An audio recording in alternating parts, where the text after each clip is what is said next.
Paradoxical Sajid 2 পর্ব ২৮ satanic versus ও শয়তানের ওপর ঈমান আনার গল্প। রোববার আমাদের কাছে আড্ডাবার বলে খ্যাত। রোববারে আমরা শাহবাগে বসে আড্ডা দিই। আমাদের আড্ডার বিষয়বস্তু থাকে সমসাময়িক বিভিন্ন ঘটনা, বিভিন্ন আবিষ্কার ও বিভিন্ন বই নিয়ে।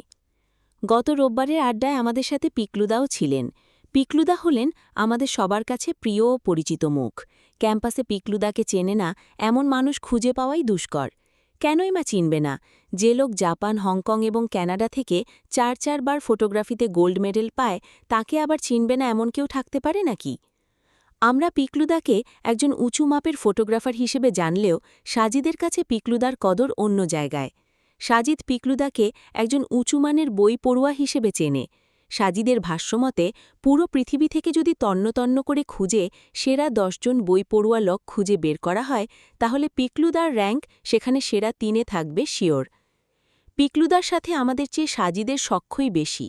এর কারণ ঢাবিতে ভর্তি হওয়ার পরে পুরো ১ বছর সাজিদ আর পিকলুদা হলের একই রুমে ছিল। সাজিদের কাছে শুনেছি একবার ঘোর বর্ষার সময় পিকলুদা ঠিক করলেন যে তিনি বান্দরবান যাবেন। চারদিকে করুণ অবস্থা, পানিতে টইটম্বুর সবকিছু, ভারী বজ্রপাতের সাথে বিরতিহান বৃষ্টির ফোয়ারা। এর মধ্যেই পিকলুদা চাচ্ছে ক্যামেরা হাতে বেরিয়ে পড়তে। সাজিদ খুবই অবাক হল, বলল, এরকম পরিস্থিতিতে কেউ কি বাইরে যায় নাকি? পিকলুদা কয়েক সেকেন্ডও সময় না নিয়ে বললেন, without such environment you can't enjoy adventure my dear. Sajid দেখল সেই যাত্রায় পিকলুদা ব্যাগের মধ্যে ক্যামেরার সাথে শেক্সপিয়ারের A Midsummer Night's Dream এবং রবীন্দ্রনাথের গোড়া উপন্যাসের বই দুটোও পুড়ে নিচ্ছে। সাজিদ আবারও অবাক হল, বলল, বৃষ্টি বাদলের মধ্যে ভিজবে নাকি বই পড়বে? পিকলুদা সেবার কিছু না বলে মুচকি হেসে বেরিয়ে পড়ল। ফিরল ঠিক ১০ দিন পরে, জ্বরে কাঁপাকাঁপি অবস্থা। অন্য কেউ হলে এই মুহূর্তে বেহাল দশা হয়ে যেত, অথচ পিকলুদার মুখে অসুখের কোনো চিহ্ন নেই। মনে হচ্ছে মনের মধ্যে রাজ্য জয়ের সুখ বিরাজ করছে। সাজিদ জিজ্ঞাসা করল, কি অবস্থা করে এসেছ নিজের? পিকলুদা সাজিদের কথা কানে নিল বলে মনে হল না। গোললিফ সিগারেটে টান দিয়ে ধোঁয়া ছাড়তে ছাড়তে বললেন, জানিস তো, অনেকগুলো অসাধারণ ছবি তুলে এনেছি এবার। একেবারে প্রত্যন্ত অঞ্চলে চলে গিয়েছিলাম। চারপাশে শুধু পাহাড় আর পাহাড়। মনে হচ্ছিল বাংলাদেশ ক্রস করে কোনো এক পাহাড়ের দেশে ঢুকে পড়েছি। পরের দিন ক্যাম্পাসে পিকলুদা আমাদের অত্যন্ত আগ্রহের সাথে বান্দরবানের দুর্গম এলাকা থেকে তুলে আনা ছবিগুলো দেখাচ্ছিলেন। আমরাও খুব আগ্রহভরে দেখছিলাম ছবিগুলো। আসলে সবকটি ছবিই ছিল দারুণ। আমার সাধ্য থাকলে প্রতিটি ছবির জন্য পিকলুদাকে একটি করে গোল্ড মেডেল দিয়ে দিতাম। আমরা সবাই ছবি দেখাদেখি নিয়ে ব্যস্ত থাকলেও সাজিদের সেদিকে মোটেও আগ্রহ আছে বলে মনে হল না। কিছুক্ষণ চুপ থাকার পরে সে পিকলুদার কাছে জানতে চাইল সাথে নিয়ে যাওয়া বইগুলোর ব্যাপারে। পিকলুদা ফিক করে হেসে দিলেন। এরপর ৭ খণ্ড রামায়ণ পাঠের মতো করে তিনি শেক্সপিয়ারের A Midsummer Night's Dream এবং রবীন্দ্রনাথের গোড়া উপন্যাসের আদ্যোপান্ত বর্ণনা করা শুরু করলেন। আমরাও আগ্রহভরে শুনছিলাম আর আবিষ্কার করছিলাম সম্পূর্ণ ভিন্ন এক পিকলুদাকে, যিনি কেবল ছবির মাঝেই ডুব দেন না, বইয়ের মাঝেও অসাধারণভাবে ডুব দিতে পারেন। বলছিলাম গত রোববারের আড্ডার কথা। সে আড্ডায় আমাদের সাথে পিকলুদাও ছিলেন। ছিল রাষ্ট্রবিজ্ঞান বিভাগের সোহেল রানা এবং সমাজবিজ্ঞান অনুষদের সৌরভ ধর। আরও ছিলেন ইংরেজি ডিপার্টমেন্টের আহমেদ ইমতিয়াজ এবং রসায়নের সুমন্তদা। সুমন্তদা খুব ভালো গিটার বাজাতে পারেন। তিনি যখন গিটারে তাল ধরেন তখন সবাই সমস্বরে মান্নাদার সেই বিখ্যাত গানটি গেয়ে ওঠে, কাকে যেন ভালোবেসে আঘাত পেয়েছে শেষে, পাগলা গার্দে আছে রমা রায়। অমলটা ধুকছে দুরন্ত ক্যান্সারে, জীবন করেনি তাকে ক্ষমা হায়। কফি হাউসের সেই আড্ডাটা আজ আর নেই। আমাদের আড্ডা শুরুর প্রাক্কালে সৌরভ পিকলুদার হাতে জিজ্ঞাসা করল, দাদা, তুমি কি সালমান রুশদির দ্য স্যাটানিক ভার্সেস পড়েছ? পিকলুদা হ্যাঁ সূচক মাথা নেড়ে জানালেন তিনি পড়েছেন। এরপর সৌরভ সাজিদের কাছে জানতে চাইল সে পড়েছে কিনা। সাজিদও হ্যাঁ সূচক মাথা নাড়াল। পিকলুদা সাজিদের কাছে জানতে চাইল, তোর কেমন লাগল রে বইটি? সাজিদ বাদাম ছুলে মুখে দিতে দিতে বলল, ফিকশনাল বই হিসেবে বলবো নাকি ঐতিহাসিক উপন্যাস হিসেবে বলবো? পিকলুদা খানিকটা অবাক হলেন বলে মনে হল। বললেন, মানে কি? কিছুই না, ফিকশনাল বই হিসেবে বললে এটি মোটামুটি ভালো, কিন্তু ঐতিহাসিক তথ্যের ওপর নির্ভর করে লেখা কোনো বই হিসেবে যদি বিচার করতে বলো, তাহলে এটি পাশ মার্ক পাবে বলে মনে হয় না। পিকলুদা আরও খানিকটা অবাক হলেন।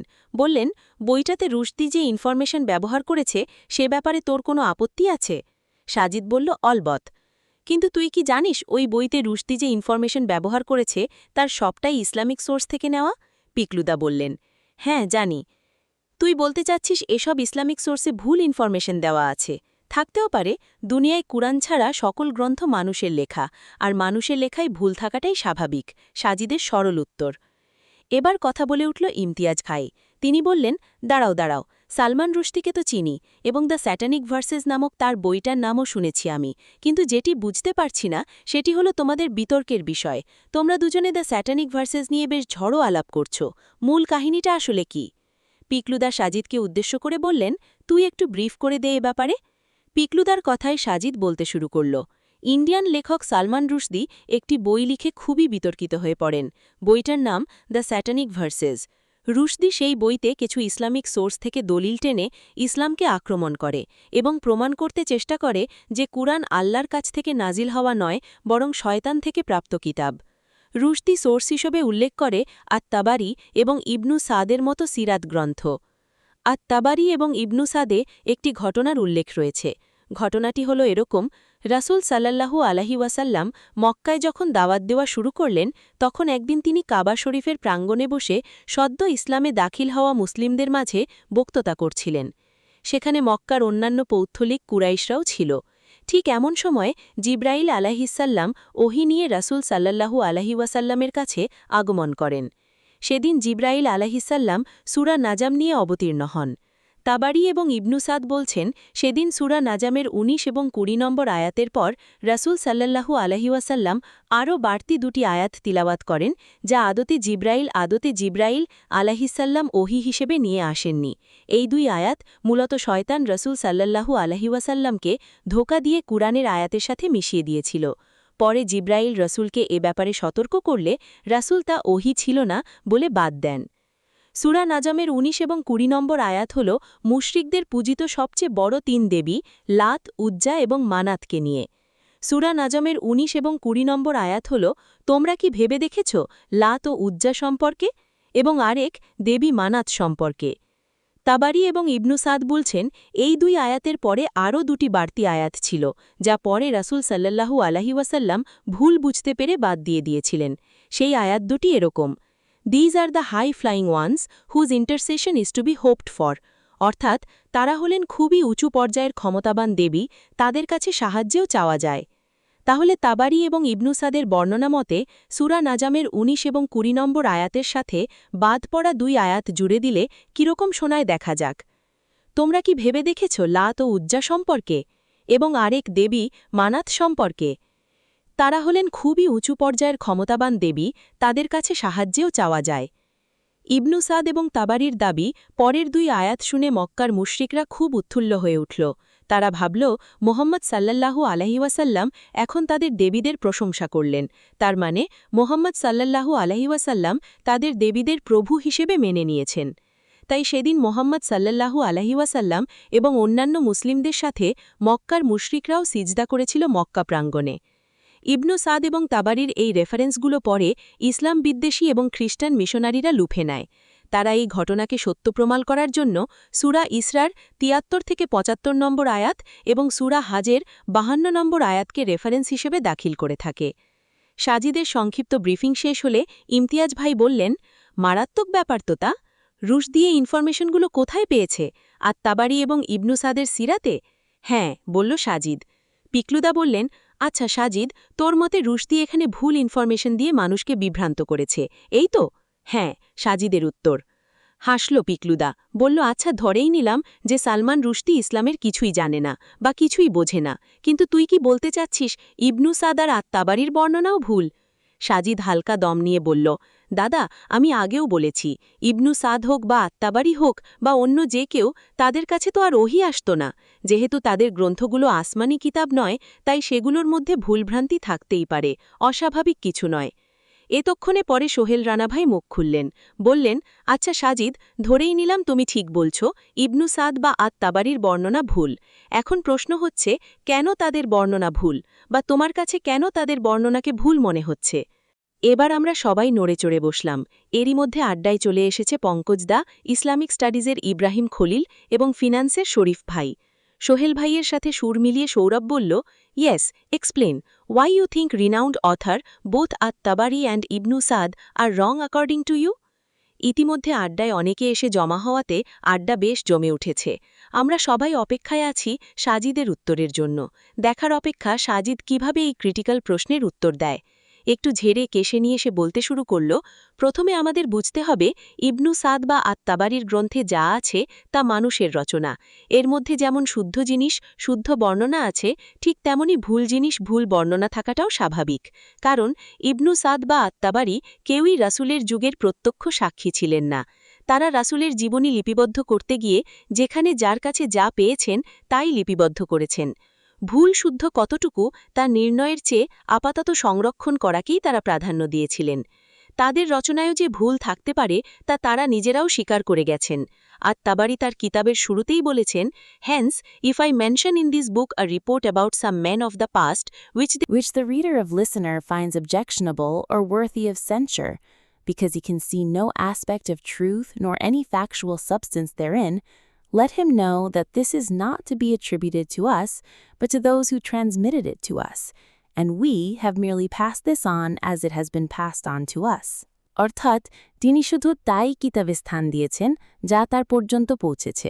এখন কেউ যদি তার কিতাবে কোনো আপত্তিকর বিষয়াদি খুঁজে পায় যা ইসলামের মৌলিক বিষয়গুলোর সাথে সাংঘর্ষিক এবং অন্যান্য সহিসূত্রে তা বাতিলযোগ্য, তাহলে সে দায় আত-তাবারির নয়। তিনি যার কাছ থেকে পেয়েছেন কেবলই তার। তিনি এখানে কেবল একজন লিখিয়ের ভূমিকায়।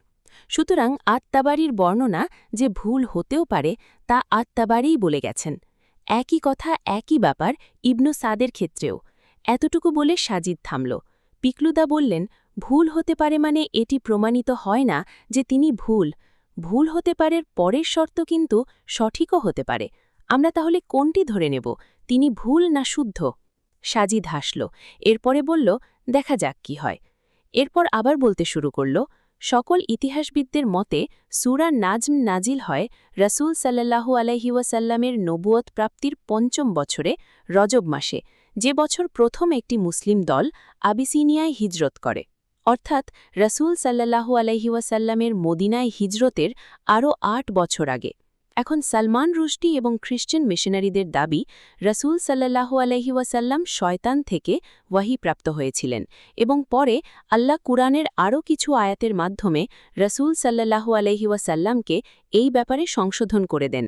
তাদের দাবি হল সূরা হজের ৫২ নম্বর আয়াত নাকি সেদিনের ওই ঘটনা, অর্থাৎ সেইটানিক ভার্সেস ঘটনার দিনের প্রেক্ষিতে নাজিল হয়েছে, যেখানে বলা হচ্ছে, আমি তোমার পূর্বে যেসব রাসূল কিংবা নবী পাঠিয়েছি তাদের কেউ যখনই কোনো আকাঙ্ক্ষা করেছে তখনই শয়তান তার আকাঙ্ক্ষায় প্রতিবন্ধকতা সন্দেহ সংশয় নিক্ষেপ করেছে, কিন্তু শয়তান যা নিক্ষেপ করে আল্লাহ তা মুছে দেন। অতঃপর আল্লাহ তার নিদর্শনসমূহকে সুপ্রতিষ্ঠিত করেন, কারণ আল্লাহ সর্বজ্ঞ শ্রেষ্ঠ হিকমতওয়ালা। সালমান রুশদি এবং খ্রিস্টান মিশনারিদের দাবি এই আয়াত দিয়েই আল্লাহ মোহাম্মদ সাল্লাল্লাহু আলাইহি ওয়াসাল্লামকে তৎক্ষণাৎ সংশোধন করে দেন এবং মোহাম্মদ সাল্লাল্লাহু আলাইহি ওয়াসাল্লাম সূরা নাজমের সাথে মিশিয়ে ফেলা ওই দুটো আয়াত বাতিল করে দেন। এতটুকু বলার পরে সাজিদ একটু থামল, এরপর আবার বলতে শুরু করল, শত্রুপক্ষ এই গল্প খুব চাতুরির সাথে বানিয়েছে বলা যায়, কিন্তু ঘাপলা রেখে গেছে অন্য জায়গায়। সেটি হল সূরা নাজম নাজিলের সাথে সূরা হজ নাজিলের মধ্যকার সময়ের ব্যবধান। সূরা নাজম নাজিল হয় রাসূল সাল্লাল্লাহু আলাইহি ওয়াসাল্লাম নবুয়ত প্রাপ্তির ৫ম বছরে মক্কায়। সূরাটি মক্কি সূরার অন্তর্গত। আর সূরা হজ নাজিল হয় রাসূল সাল্লাল্লাহু আলাইহি ওয়াসাল্লাম নবুয়ত প্রাপ্তির প্রায় ১২-১৩ বছর পরে হিজরতের প্রথম বছরে। সূরাটি মাদানী সূরা। অর্থাৎ তাদের কথা অনুযায়ী রাসূল সাল্লাল্লাহু আলাইহি ওয়াসাল্লাম ভুল করেছেন নবুয়ত প্রাপ্তির ৫ম বছরে, আর সূরা হজ নাজিল হয় নবুয়ত প্রাপ্তির ১৩তম বছরে। দুই সূরার মধ্যে সময় ব্যবধান ৮ বছর। অর্থাৎ তাদের দাবি অনুযায়ী রাসূল সাল্লাল্লাহু আলাইহি ওয়াসাল্লাম ভুল করেছেন আজ, আর তা সংশোধন হল আরও ৮ বছর পরে।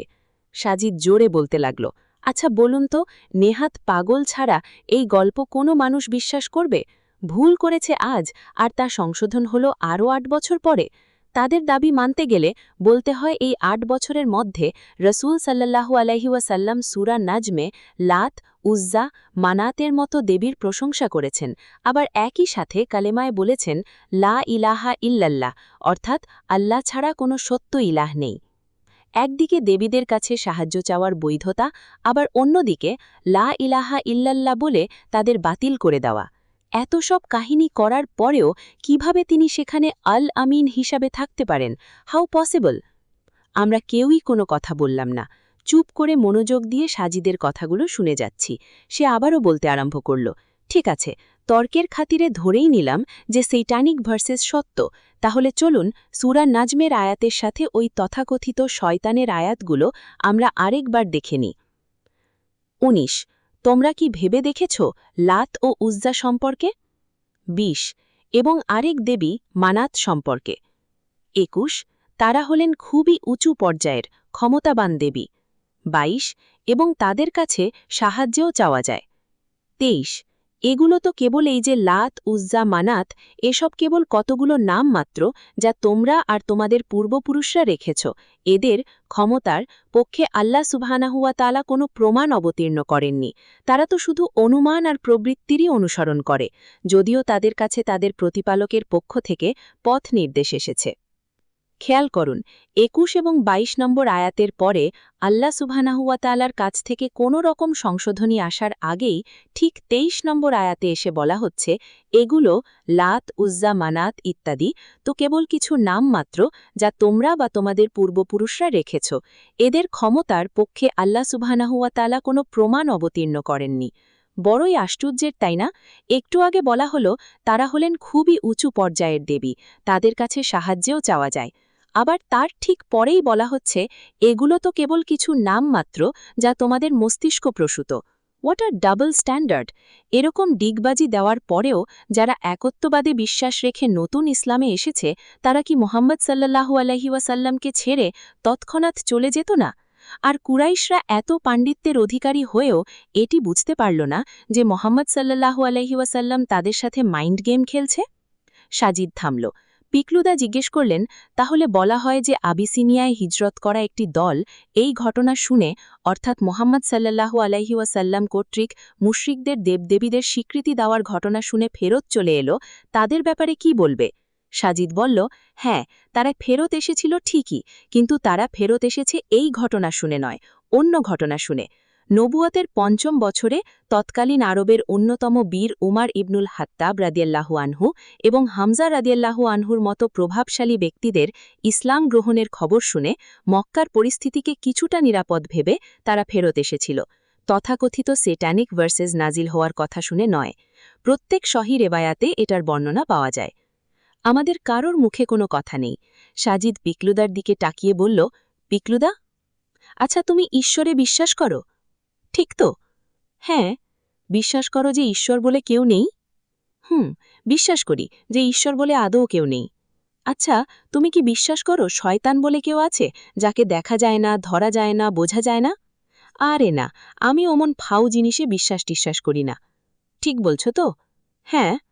এবার সাজিদ হো হো করে কিছুক্ষণ হাসল, এরপরে বলল, তাহলে কি করে তুমি সালমান রুশদির সেইটানিক ভার্সেস বিশ্বাস করছো, যেখানে তুমি শয়তান বলে কিছুতে বিশ্বাসই করো না?